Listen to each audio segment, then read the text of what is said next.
Zimiston torining 29 aprildagi xabarda bildirishicha, Xitoy doiralari 4,5 million alayda xodimni atalmış muqimligini qo'g'dash nomida Uyg'urlar va boshqa dinga e'tiqod qiladigan fuqarolarni nuqtaliq nazorat qilishga o'rinlashtirgan. Wuhan'da virus yuqumi avji olgan mezgilda Xitoy doiralari 4 million 500 ming alayda xodimni ko'ch-ko'ylarda va rayon mahallalarda kuzatchilikka solgan. Ular saqchi va yoki ma'mur bo'lmasa-mu, barliq aholilarning tafsili uchurlarini tekshirish, shundaqla kishilarning kirib chiqishni cheklash huquqi bor bo'lib, bularni har vaqt ijro qila oladi ekan.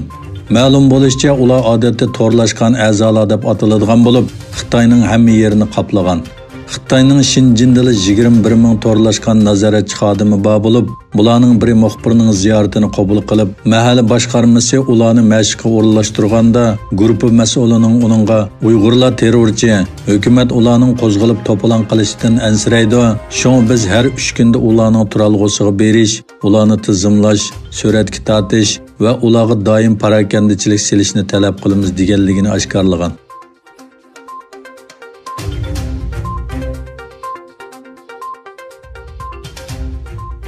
Her vaqt bir insonning hayoti tahdid ostida qolganda, so'yganlari go'riga ilinganda, o'z erkinligidan butunlay mahrum qoldirilgan vaziyatda, mustamlika ostidagi bir millatga dushmanining qattiq nazorati ostida turib, vakillik qilishi, bo'libmi haqiqiy o'z yurak so'zi va dunyo qarashini ifodalash mutlaq mumkin emas, albatta. Şu munosabat bilan Sharq Turkiston Uyg'uriston Cumhuriyetçiler Partiyasi intayin ustalik bilan qurashtirilgan Ilhom To'xta instituti va nazariyasini millatimizga qilingan bir sotqinlik harakat deb jakalaydi.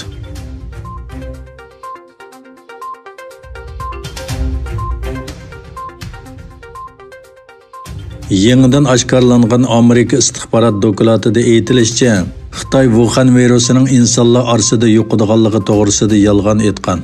Amerika, Angliya, Avstraliya, Yangi Zelandiya va Kanadaning 5 ko'z yer shar bexatarlik ittifoqi tomonidan tuzilgan 15 betlik hujjatda Xitoy kommunist hukumati tarqalishchan zukamni yo'shirishga urinib, xalqaro oshkorlikka hujum qilishga boshladi deyilgan. Dokladda aytilishicha, Xitoy dastlabki bosqichda yuqumni yo'shirib, COVID-19 ning tajribaxona avrishkisini o'z ichiga olgan barliq isbotlarni yo'qotishga uringan. Dokladda Xitoy hukumatining o'tgan yili 12 oyda virusning odamdan odamga tarqalishi to'g'risidagi internet yozmalarini tekshirganligi o'ttirg'i qo'yilgan. Doirlar Wuhan virusining kishilar orasida tarqalishi mumkinligini jazmlashtirgan, ammo bu xatarni bu yil 20 yanvargacha rasmiy dalillamagan.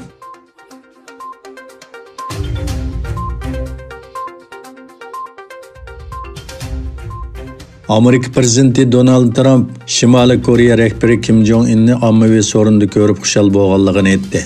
Donald Trump Twitter hisobida e'lon qilgan bayonotida mundaq dedi: "Men uning qaytib kelganligi va yaxshi ekanligini ko'rib nihoyat xushal bo'ldim." U Kim Jong-unning eng yangi suratlarini Twitter hisobidan bahriladi. Shimoliy Koreya rahbari Kim Jong-unning 3 hafta atrofida oshkora ko'rinmasligi har xil farazlarni keltirib chiqadi.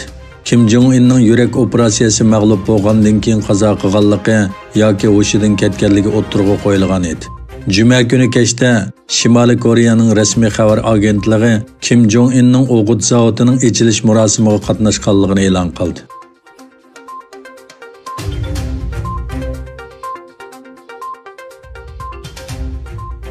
O'zbekistonda qattiq yomg'ir sababidan Sardoba o'lkasidagi to'smaning temi o'rilib tushib, yuzlagan uylar suv ostida qoldi. Bu rayondan 70 ming kishining tarqoqlashtirilganligi e'lon qilindi. O'zbekiston Jiddiy ahvol ministrligining bayonotchisi Murat Sodiqovning aytishicha, dehqonchilik yerlari va bir qism o'ltiroq rayonlarni kalkun besib ketgan. Ba'zi uylar buzilgan va 56 odam yaralangan. Qurilishi 2017-yili tamomlangan Sardoba to'smasining suv sig'imi 922 million kub metr bo'lib, Erdiris va Siza o'lkasidagi dehqonchilik yerlarini sug'urishga ishiltiladi.